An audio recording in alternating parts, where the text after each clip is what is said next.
I like Mike McDaniel. Want him to keep his job. But I am also really interested on what happens if they lose this game to Mike Vrabel in his first year and Drake May in his second year, because I just don't see a scenario in which they're 0-2 with a loss at home to the New England Patriots, a team that every Dolphin fan assumed they'd be better than.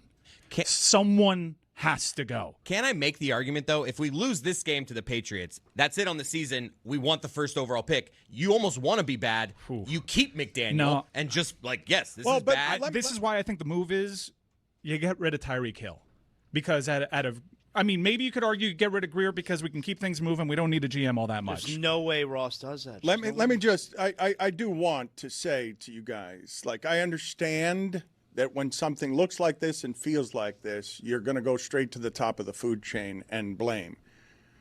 I've seen that guy do what he did when he had the pieces healthy and turned Raheem Mostert into someone who had 18 touchdowns. You can sit here and lament how bad a coach you think he is. He's getting collateral damage on architecture here that is an owner and a GM who have been failing for a long time, and maybe a different coach would make it look different. Brian Flores made it look a little more competent, but what I saw Sunday in terms of offensive line and defensive line play, there wasn't a coach who was going to fix what was happening there. That was not a matter of scheme. That was a matter of a defense that doesn't have enough pressure up front, can't guard anybody in the back playing against a team that was well coached. But I don't think that is coaching. I don't. Wait, Dan, are the pieces that much worse this year than they were the year previous and the year previous to that? Because the team is getting worse. Offensively, they're definitely not different, but the quarterback is different. Mike, I have seen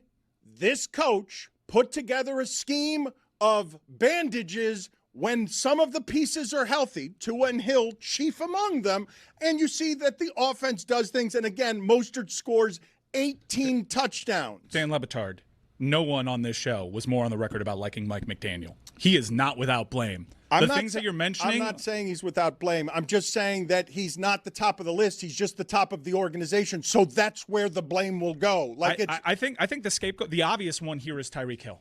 The vibes are toxic around him. You could say, look, we tried to change the culture with Tyreek, but he's the culture issue.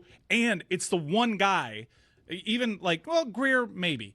But if you get rid of Tyreek Hill, the fan base might be like, okay, we can still be good now that we got this out of our huddle. I hear what you're saying. It's an easy way, especially if KC also 0-2 after this week. It's not that easy, though, because you have to take the money into it and how much he's making and how much cap room your team has, what the dead cap hit would be for the Dolphins. No, you're right about that. No, it's not just you want him for number 3, here you go. It doesn't work that way. No, you're right. But the easy part, which I think is what Mike is getting at, is it's like a stay of execution where it's, hey, give us a little time. We just got rid of another toxic element, and it buys you another couple weeks to maybe look better on the field. The thing, though, that we're doing to McDaniel, and again, please do not take this as a defense of McDaniel, but one of the reasons that job can be unpleasant as head coach is when you are the face and the voice of a team every day, people notice the general manager less and less, and so Chris Grier cannot get what it is that McDaniel gets because he's not a face and a voice that you're looking at all the time,